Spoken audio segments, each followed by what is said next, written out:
परीक्षेला जर विचारलं की व्यक्तिमत्व कसे असते आणि व्यक्तिमत्वाचे चारित्र्य काय, त्याविषयी जर प्रश्न आला तर आपण त्यासाठी आता हा आपण टॉपिक बघूया. टॉपिक कसं आहे त्याच्यावर आपण आपल्या मनाने उत्तर लिहू शकतो. अनेक लोक व्यक्तिमत्व आणि चारित्र्य हे शब्द समानार्थी मानतात. लॅटिन शब्द पर्सोना या मूळ शब्दापासून पर्सनॅलिटी हा इंग्रजी शब्द तयार झालेला आहे. पर्सोना म्हणजे मुखवटा.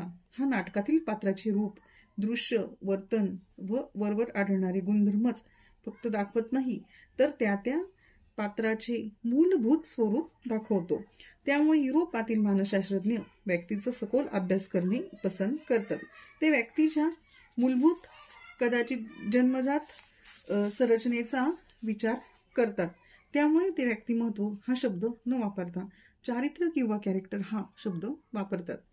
फ्रॉइड सुद्धा चारित्र्याची संरचना हा शब्दप्रयोग करतात. व्यक्तिमत्वाची रचना म्हणत नाहीत. अमेरिकेत वर्तनवादी दृष्टिकोन मान्य असल्याने ते परिस्थितीच्या प्रभावाला व अध्ययनाला जास्त महत्त्व देतात. त्यामुळे ते चारित्र्य हा शब्द न वापरता व्यक्तिमत्व हा शब्द वापरतात. चारित्र्य या शब्दाला नैतिक मूल्य आहे, तसे व्यक्तिमत्व या शब्दाला नाही. चारित्र्य चांगले वा वाईट असू शकते, तसे व्यक्तिमत्वाचे नाही.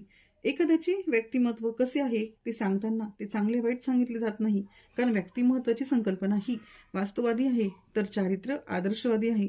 व्यक्तिमत्व कसे आहे ह्याचे वर्णन करते, व्यक्तिमत्व कसे आहे याचे वर्णन करते, पण चारित्र्य कसे असावे याची कसोटी असते व त्यानुसार ते आहे की नाही ते बघितले जाते.